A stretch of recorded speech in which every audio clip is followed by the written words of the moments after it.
T'es quel genre de collègue? Hey, je pense que je suis un bon collègue. Je sais que j'ai une face à claque.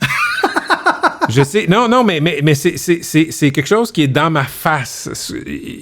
Écoute, j'ai déjà été dans un meeting à Télé-Québec quand on commençait 2 hommes en or avec Jean-Philippe Vautier. Et là, on avait une idée pour commencer une émission. Puis il y a quelqu'un dans le meeting qui a dit « Ouais, mais là, les gars vont avoir l'air arrogants s'ils font ça. » Là, j'ai regardé la personne, je dis « Écoute, tu sais, je fais de la chronique depuis 2003. » Et il y a des gens qui trouvent que j'ai la face la plus baveuse. Il y a quelque chose dans ma face qui dit un peu arrogant. Mm-hmm. Ou super arrogant.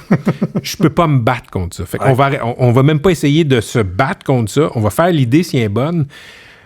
Ceci étant dit, il y a ça, il y a ce que je dégage. Comme je te dis, je pense quelque chose dans ma face qui dit un petit peu baveux.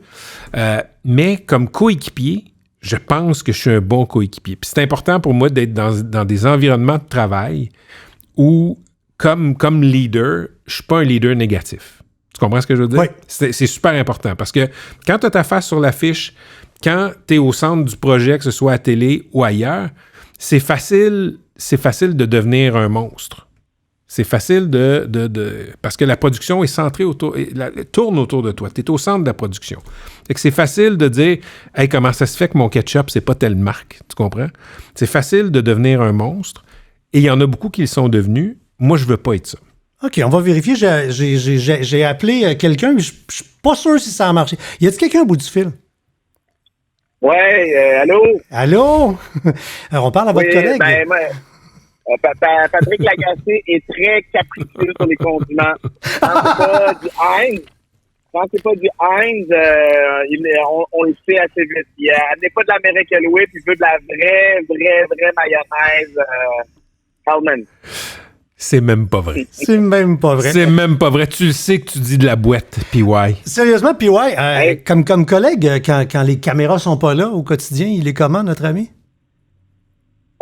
Patrick Lagacé, il est d'agréable compagnie. Moi, j'ai toujours trouvé que c'est un gars cool. Là, tu sais, les quelques fois, Patrick, qu'on s'est croisés avant de travailler ensemble, on avait toujours des rapports courtois.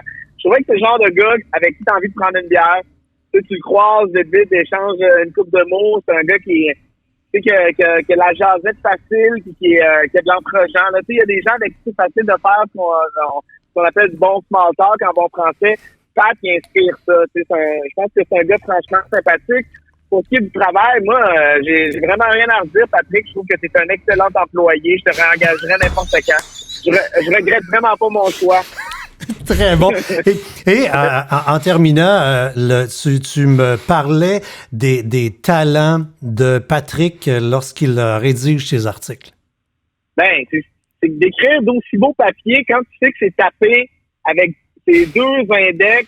Tu sais, il y a les skills d'un enfant de 4 ans au clavier. Fait que tu dis, wow, de si belles chroniques qui ont été tapochées de cette façon-là sur un clavier dont il manque 4 touches. On dirait que ça enlève un peu de lustre à ta belle plume, mais n'empêche que, tu sais, moi, j'aime toujours et encore lire mon bon vieux Pat. Il n'y a rien de mieux qu'un matin de fin de semaine, dire, hey, t'as-tu lu Lagacé un matin? Je pense que c'est un gars qui est à son meilleur lorsqu'il parle de politique, lorsqu'il dénonce, lorsqu'il creuse des histoires. Mais moi, je préfère encore plus mon Pat qui va me raconter une belle histoire de dévouement, une belle histoire humaine, de résilience, une belle histoire de héros dans l'ombre. Je trouve vraiment que c'est la zone dans laquelle il excelle, même s'il excelle dans tout, là. Mais c'est vraiment dans cette zone-là que j'adore le lire. T'es fin. Merci. Ça recoupe ce que je disais tantôt. Merci, M. PY. Ciao. Ouais, ça fait plaisir. Pour l'argent, déposer ça via accéder. Oui, absolument. C'est déjà fait. Merci. Salut, PY. Bye. Salut. Fait que t'as pas d'endroité. T'écris des chroniques, puis là, comme un enfant. Mais ça, il y a des gens qui sont moqués de moi, comme Pierre-Yves, et je tape fort aussi. Je tape très, très fort, et je dis toujours la même chose. Écoute, même si je tapais 150 mots minute, je pense pas 150 mots minute. Fait que tu sais, c'est pas de la transcription. Fait que non, j'ai pas mon doigté, puis je suis pas le seul. Je travaille à la radio avec Philippe Quentin.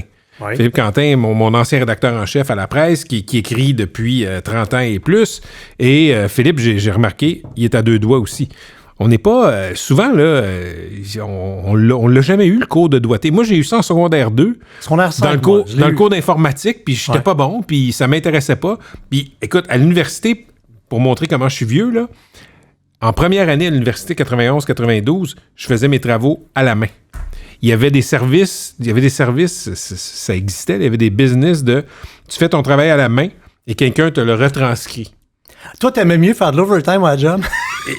Et écoute, quand j'étais au journal étudiant, j'écrivais mes papiers à la main, puis il y a quelqu'un qui les transcrivait la première année. Après ça, je me suis habitué. Mais je tape encore à 2 doigts et demi, là. C'est pathétique. Ça te tente pas de dicter tes chroniques puis de payer quelqu'un? T'es-tu malade?